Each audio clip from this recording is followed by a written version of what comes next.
Yeah, and speaking of which, we're just gonna jump right into the draft to see how things go for these teams.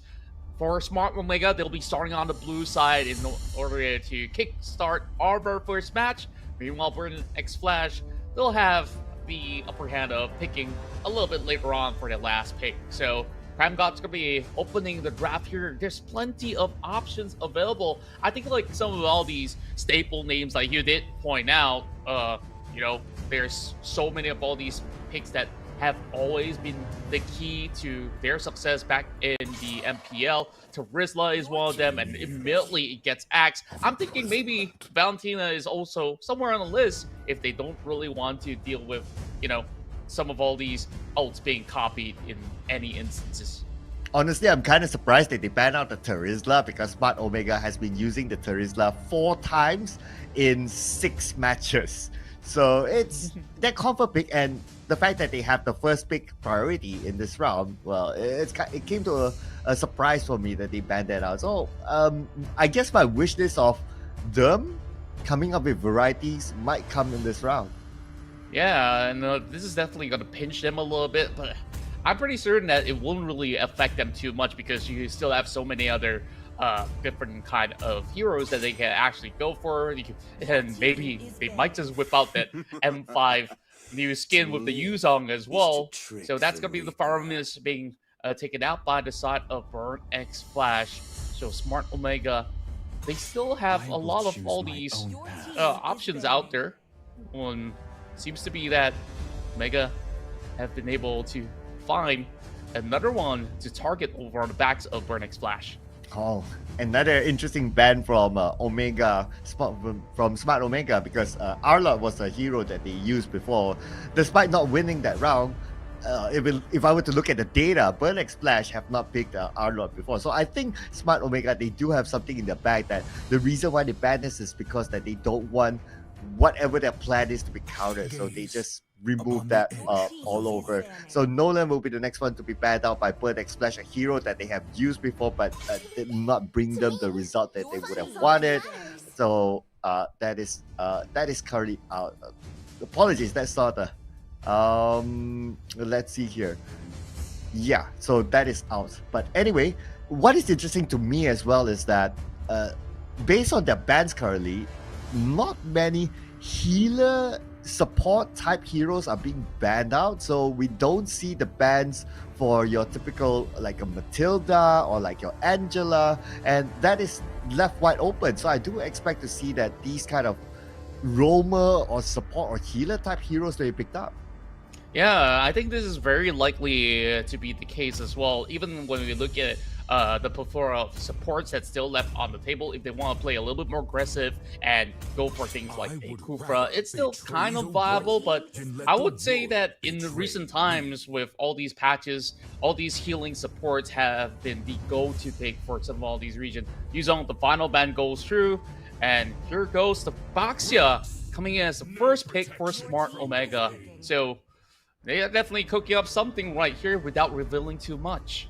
Yeah, I mean, Jungle Invasion may be the game here for Smart Omega, and if that's the case, then Bird X Splash will need to anticipate that and be prepared to protect their jungle. And how they're going to do that? Likely their roamer, they might need to go for something bulky. So, in other words, like a Matilda or like a Kaja might be out of the question here. But we have seen them play an Edith before, so that might be one of the choices that we want to consider. If not something even bulkier, like a Minotaur or even like a Grog, might be good to try to secure the jungle and try to shoo away the presence of Baxia. Wow, we're already starting off with the Bruno as well as Matilda as well. So you can expect to have really huge team fight potential coming out of Burn X Flash. Meanwhile, you did say it earlier that there is going to be an Angela that can come on board anytime, and Smart Omega brings it to the table alongside with that Airflow. So I think like this is a very steady composition coming out of Smart Omega, where you'll be able to really scale into the late game, and when you have a Baxia that's already so beefy, you add an Angela on top, like it's gonna be pretty hard to actually stop him. Yeah, I mean, Iritel Angela combo is like the traditional combo by now. If you can pick, that's why if you notice that Smart Omega they quickly pick the two because they know that okay, this traditional combo it cannot go wrong. Hard guard onto Iritel, increase movement speed towards the late game, gives a little bit more shield, and of course, Angela onto Iritel able to give up certain amount of damage to support. I mean, this is a traditional combination by now, and I don't think it's a surprise that when you pick the Irithel and the Angela together to a Burn X Splash, so I'm pretty sure that they have an idea on how to counter that. And in my opinion, the best way to counter that is, well, just as any late game conversation, is to stop them from farming early on. Yeah, I think that's definitely going to be the way to do so as well. Now, starting off onto the second phase of bans, I guess that on the side of Smart Omega, they could basically find a way to lock down a lot of all these pull over onto the solo lane, or should I say the EXP lane, if that's ever the case. And I guess they would be able to just weed out a lot of all these other options. If we're looking at safer picks, well, Paquito is going to be taken out. So I will do wonder what else is going to be left on the table where Vedarov is also being eliminated. I guess that they're going to go for something a little bit more old school in such a way. What do you think? Well, yeah, I guess the Dyrov ban is also to kind of protect the Baxia because Baxia is going to be bulky, it's going to be tanky. So you want to remove like one of the tank shredders. So I think that's probably what they're thinking.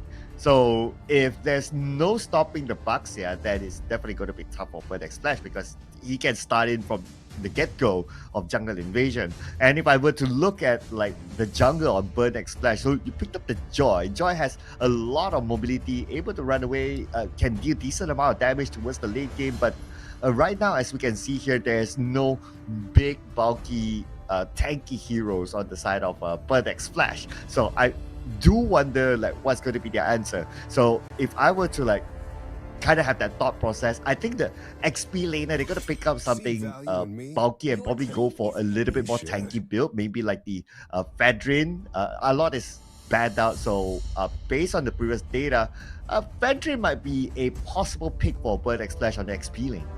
Yeah, that's definitely pretty possible. They're really going to be looking for a solid frontliner to be able to lead the charge because you need to create that space for Bruno in order to make things work as well. So the pool isn't really too huge at the moment. I'm not too sure what exactly will be the safest of picks, especially when you have to deal with all of that. And their answer is Minotaur. Now, this is going to be a really gutsy move because you need a lot in order to get that charge on Minoan Fury to knock everybody up. And I mean, getting into range for Irrital, this is going to be a little bit problematic. And I like the change coming in. They brought in the Kaja. Okay. So the moment I mentioned about Fedrin, it was banned out by Smart Omega, so they kind of anticipated the XP laner to be somewhat tankier, so they thought about that. And if I were to look at this, so we have the Kaja who's likely to play the roaming role, and the Matilda is going to play the mid Matilda. We have seen this sort of a mid Matilda gameplay before. It is sort of like a flex pick, but for Kaja, this is going to be interesting though. Now with the Kaja being picked up, then the Roma is definitely not going to be a frontliner. Yeah, Kaja, you can start a fight with the Divine Judgment, you can go for pickoffs, but it's not necessarily like a team fight frontliner. So that the last play is still going to be an XP later. They need to pick one. The Paquito is already out, and not like Paquito is that tanky. So I'm wondering what else, because even Arlott is out right now, so options are not that many. The last one that I could probably think of is maybe a Yuzong. Yeah, I think like Yuzong is the most sensible pick coming into the picture as well. Or maybe they're just going to be settling for the Kaja and opt for something absolutely different. But I wonder if this is going to be enough to deal with such a threat coming in from all directions. And they finally found their answer. They want to bring the Martis on board to add a little bit more punch as well as a little bit more of a crowd control in the middle of the fight. So now moving into the final few seconds before we get into the game, well, I want to hear your thoughts on these drafts on both sides. Wow, okay. I think Burn X Splash is adapting to the situation, and I'm not sure if it is part of their game plan or they're just forced to do the things that they're probably not going to be comfortable with. Because what I noticed is that the Joy that they picked up first as the third pick, they probably planned it as a jungle Joy because it had the retribution there. But maybe because of looking at, there are not many options, we got to change it up. They switched the Martis to a jungler instead. So Joy is going to be an XP laner. I mean, frankly speaking, I'm not a fan of compositions that do not have good front lines, and it's a little bit worrying for me for Burn X Splash. So that made me wonder: is that because Burn X Splash is forced to do the things that they're not comfortable with, moving the Joy into the XP lane and Martis into the jungler? But Martis is a good jungler, by the way. And that would make them lose out on the opportunity of securing like a good frontliner. And I really do wonder how they'll work out. However, the Matilda as a support is really strong. So I would expect to see the Matilda popping off strongly as a support. But I would say that the key here, early game, would definitely be Kaja to find those pickoffs. That's right, we're already into the land of Dawn as we have a little bit of scramble going on for the buff challenges. D7 really taking very huge control into the jungle, looking for Cram God, but it's a Chow after all. You're not going to be able to catch him at level 2. Okay, so here we go. 3 players from Burn X Splash going in for a Little Wonder, not allowing Smart Omega to get that extra bonus. So Smart Omega with the Baxia, interestingly, no big jungle invasion. So I guess they're respecting their opponent as well, since this is the first game. That's right, a very steady pacing, but you're looking at Burn X Splash looking for a pick right here. D7 being so aggressive on this Kaja, and that's exactly what they are looking to do, especially when it comes down to the mid-game phase. This Airtail will have a very huge target on his back as well. So this is where we're going to be seeing where not the dive will happen. This D7 is just looking for at least one more level before they're going to go in for big pickups. Alright, so here we go, D7, but D7 is not level 4 yet, so I don't expect D7 to really go in at this moment. It'll probably take a while, at least after the first turtle. So with that being said, the turtle will be the main focus at this moment. Now, turtles we started off by Matt, and he's technically alone at this moment, but backup has arrived and they are trying to surround Burn X Splash. Oh, they're going to be able to look for the pick, but the Angela comes in to save the day. Now they're going to be pushed and pulled everywhere it goes. Sir Matt still secures the turtle in the end and gets himself the first blood, but the fight's not over just yet as they find CCAT and ATM to cash out. Aha, there you go. Smart Omega gets a couple of kills. So it's going to be 3 kills below 3 minutes. This is again another good start for Smart Omega with about almost a 2k goal lead. And speaking about jungle invasions now, level 5, level 6, this is the moment to go in. But the Divine Judgment comes in and Cram God will pay for it. Yeah, great pickoff after all, but they did lose their buff, and Cram God's just doing a lot of heavy-duty lifting to create that space in order for Sir Matt to be able to retry off not only the turtle early on, now that they also get one buff off. Kima is just going to have a really rough start inside of the jungle, so now over on the side lanes, both sides seem to have stabilized at the moment, so I guess that they're just letting Donut as well as ATM cook up something in return later on. They do have very high hitting chances when it comes down to 5 versus 5s to single out one target, but when it comes down to a full-blown fight coming from multiple directions, you can see that Smart Omega thrives a lot better. And we can see a decent amount of action there at mid earlier on. And at the top, well, Lewis all alone, that could be a problem for him. I mean, Lewis as an AD, he's pretty tanky, so he can do it all alone at the top. So it'll definitely be fine. But what I'll be interested to see is that how can Cram God zone out Burn X Splash, or to what extent? Just because you have the Kaja. So that is going to be a counter to Cram God's zoning. And naturally, as a Cho, you would see a lot of that happening, he would try to be in the front, be as tanky as possible, be as annoying as possible. But if there's a KOHAI on the other side, overextension is something that he needs to be careful of. B7 is not going to be having his ultimate up, and this is where they're going to be able to go right in with the Eagle. And now it seems like they won't be able to just chase them off course, and nothing much that Burn X Splash could actually do about it, as the turtle is being absolutely zoned out of their favor. Great work coming in from Smart Omega as they create that space and gets a free turtle.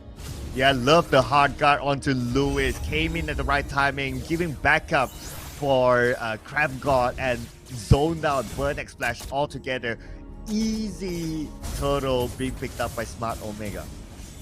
Yeah, now this is where it gets a little bit more worrisome. Already 2,000 down for Burn X Splash, and they're not able to actually find those form of picks as they want with this KOHAI, even though despite having a little bit of a difficulty in the early game, I think that there are still opportunities that they can create over the bottom side as they're looking for Lewis as well.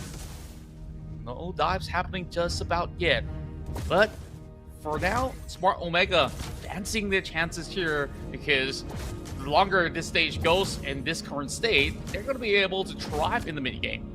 Yeah, and if you kind of think about it, the Irritel Jome, so we didn't talk about the potential, but hang that thought for a second. At the bottom, it's going to be 3v1. No Divine Judgment, but look at the back line. Here goes Crab God with an attack, a flank from the back, surprise the opponent. Here it is, Donut getting a counter, so Donut will get the kill at the bottom. It was a good surprise, but however, I guess they do not have enough damage to try to take out the members of Burn X Splash. The idea was there, but the execution was probably not prepared for it. Yeah, and that was a great way of the Dragon to single out the target, but you can see that the position itself coming in from Lewis wasn't really ideal. It was just waiting for the Angela to come in with a hard card as well. I guess it's all about execution timing, and here we go, looking for another one as well. Hamza won't be able to find it, but they did do a chunk of damage against Donut, and will, in return, find themselves C-Cat. Well, I would say that's a good trade there by C-Cat, because well, as a roamer, hashtag roamers life matter, you would rather sacrifice yourself than anyone else. So he did the right move there to save Donut. Obviously, Donut as a goal laner, you want to keep him as alive as possible. But now for Cramgod, 1v3, Divine Judgment comes in. No way he's going to get out of this. But the Flicker comes in, and that saved him. Yeah, and it seems like he did manage to find his way out with the Flicker, thankfully so. And they were also distracted coming from Burn X Splash that they lost another turtle yet again. Great spacing once more. Crab God in absolute form on this show, despite him being poured out from 3 different directions. So now it's a 5-stack coming from Smart Omega to look for the mid turret. We're going to see whether or not can they actually get another catch. C-Cat's got to be really careful, and here we go, a dive right through. Donut's going to be the target, and this is where they get the Whale Dragon on top of him. Crab God gets another one. Meanwhile, they're all funneling it down over the mid side here. C-Cat, how much can he do? He's getting chunked down as he will have to back away. Smart Omega in absolute control, but here goes the pull onto Lewis, and this Edip is not going to last any longer. A little bit of an overextension there for Lewis onto the back line. He was pretty much all alone, but I guess it was kind of opening up space so that they can take the first turret. I'm not too sure if it's necessary, but hey, it just happened anyway. But what I like about Smart Omega is that they managed to catch Donut. That is the one hero you want to catch during the team fight phase, because if you don't have your marksman, you don't have your goal laner, they're not going to get free hits from the backline. Yeah. For the time being, as much as Cramgod really seeks them out. And right now, Burn X Splash, this is their main wolves coming right after that. Hardcore onto the rest of them, and they will eventually just back away. Nothing much that they can actually do about Serbat. This is that power of Angela on top of a Boxer where you just can't actually aim that tank. And now, Burn X Splash, without heavy front lines, they're starting to really have that struggle of the composition that we did expect early on coming into the draft. Now, with the Lord coming into the picture, I think it's really difficult for them to even think about challenging this Lord. And look at how confident Smart Omega is. Like their item builds, no dominance ice. Like who needs dominance ice, right? Yeah, that Nope. we don't No need damage. it. No dominance ice, and that's how confident they are of dealing with Burn X Splash, especially for Shima. Now, speaking about dealing with Burn X Splash, the Lord is up. It's going to be the first Lord, and the zoning comes in. Here goes, kick right onto the Sea Cat, and they're still going for the chase. They're going to be hunting them down. Flicker being popped by Sea Cat as well. They're going for Donut. One down as Joel M will secure it. I think that's about good enough, but over the back, ATM trying to pull them right back into the fight, and this is where they're happy to oblige, but their health bars are not going to be able to favor them when it comes down to the challenge for the Lord. Once more, Sea-Cat's going to be back here to see if they can find that steal. Shima, see if you can find a way to get this retro true. Only 50% as they're bidding into another trap being set right up, and Shima immediately melted down like butter. And they can just basically run it back again and again. Smart Omega in total control. You get Donut, cool. You get Shima during a Lord fight. That is the ultimate objective. And with that, Smart Omega easily takes down the Lord, and it is theirs for the taking. Shima wasn't the one that they want to lose. As long as Shima is still alive, there's still a possibility that he can come in, he can sneak in, and Retribution to steal away the Lord. But the moment he's down, that's free entry for Smart Omega. Yeah, and I really felt that throughout that course of the battle as well, they were all pretty much tunnel vision onto trying to find that way into the Lord pit, but not really having the priority over in side lanes other than having, you know, Joy in order to actually get the push up. But they do get the pull over onto Lewis. Lewis just gonna hang on tight while he waits for backup to arrive. It will still go down though, as Lewis will eventually bite the dust, but Shima, next one on the chopping block with a Warrior Dragon, hit upon him, and we'll be able to find that escape for the time being. Joe M falling pretty low, but we'll be safe for now.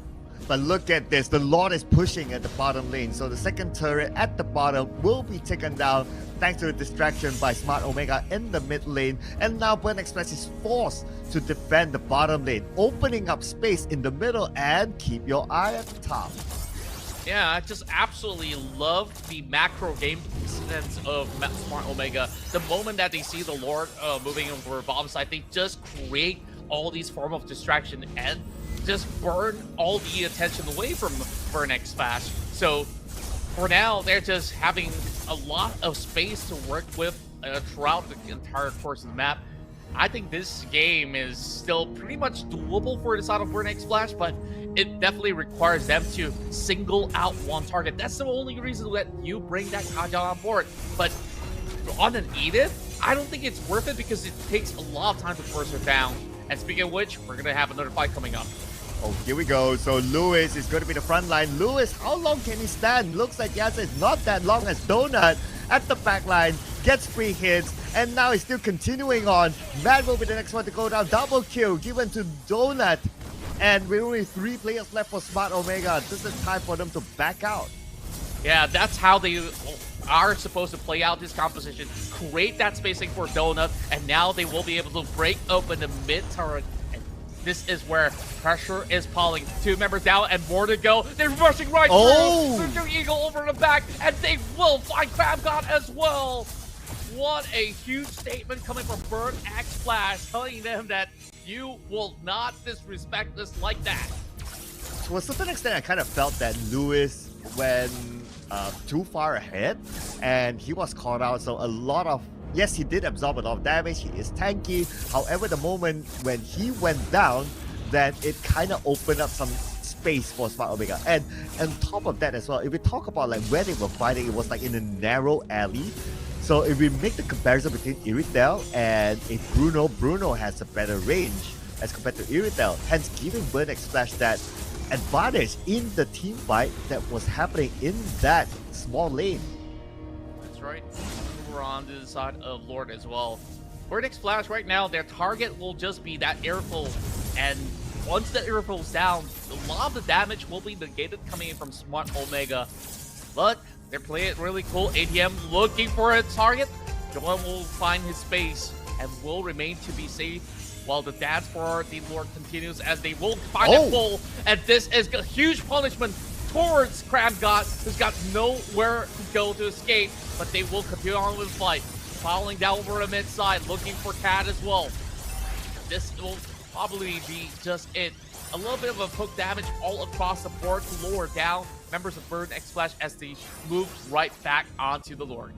Beautiful divine judgment by D7 to pick out Cram God, and without Cram God, he's the best zoner as a Cho. So without him, their zoning is limited to like only Lewis and maybe even Matt, but you don't want to sacrifice Matt because he is the jungler, the retribution holder in this sort of scenario. And speaking about the scenario, the Lord being started out by a Burn X Splash, but Smart Omega is not going to let this go. But look at the position of ATM.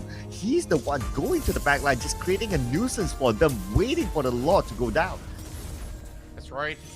Meanwhile, this is a little bit more of a defensive position coming from Smart Omega. They know that there's no going to be much of a commitment coming from Burn X Splash. Now in the middle of it all, this is where they will bring the hard gun on the table, and Jelen finds all the kills, and they're all following right through. This is bad for Burn X Splash as they slowly melt in terms of health bars, and that is what they needed.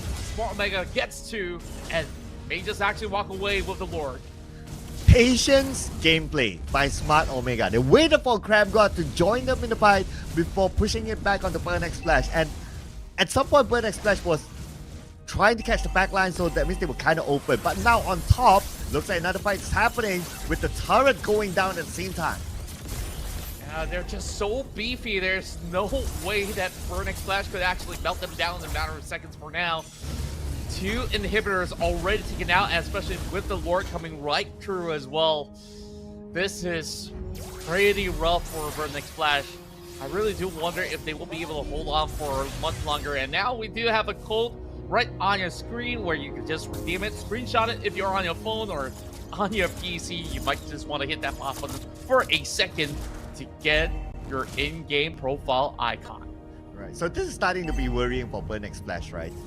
Who is going to be the frontliner? So we did see that, yes, they have the damage, they're able to take out even like Lewis, but if it's onto them, if assuming that Smart Omega starts the fight onto Burn X Splash, like who is going to receive the damage and try to protect the backline? So this is a difficult situation for Burn X Splash. Yes, they can go to the backline of Smart Omega with the Joy, with the Matilda, but it is tough in the team fight. And here goes Kramgot looking for a target. He's just going to dive right through. And with the Lord coming right in, sure, he may have actually risked his life, but he will be able to come back to life. And there's nothing that Burn X Splash can do to stop Smart Omega to claim the first win of the day. Here we go. Game number 1 goes to Smart Omega. And now with Burn X Splash losing this game, they must, I repeat, sir, they must win their next 2 games in order for them to have a chance to qualify onto the next round. And Smart Omega may be the one to break their dreams. Yeah, and now this is pretty much a very, very dire situation for a team. But we're going to go right back into the highlights of the matches where we saw how well Smart Omega plays out this entirety of the early game. And in those fights, even when they go aggressive, they've always laid through all their resources in order to keep everybody alive. So I would say Rael on this Angela has really done a whole lot, making sure that Jalem stays pretty much safe across the board. And well, as an Aerotel, I think like this is probably the best scenario that they had, where you have multiple layers of front line to work through, and there's just not too much more that Burn X Splash could even do towards the front line. And I guess like we're gonna see a huge shakeup of the draft for Burn X Splash moving on to the next game. Yeah, I totally agree. I really like how Rael has been playing, despite, well, towards the end he managed to get 1 kill, but as a roamer, it's not about the kills, right? It's about, look at the assists. It's like 10 assists there as a roamer, and Rael has good options to use the hard guard on. So it's not necessarily only on Jome, but also, okay, at times onto Lewis, at times onto Cram God. So he's flexible enough to know when or who to execute his hard guard on, and his choices were amazing. They came in at the right time. Yes, there were some instances where Lewis got eliminated, but that's okay. It's still about the decision making coming from Ray L. When to use a hard guard, who to use the hard guard from. To me, it's on point. Yeah, absolutely. And you should look at the itemization as well. When you have 3 tanks running onto your composition, what can you do, right? Like, the Smart Omega side is just thinking the best defense is absolutely the best offense as well. I would also give comments to the side of D7. He played out this Kaja really, really well. It's just unfortunate that, despite having some of all these nice pickoffs, there wasn't enough layering of damage, or should I say focus fire, coming in from inside the Burn X Flash to immediately knock out a target at the very least. So I guess it really took a while in order to make things work out for the side of Burn X Flash. But if this composition snowballed from the early game,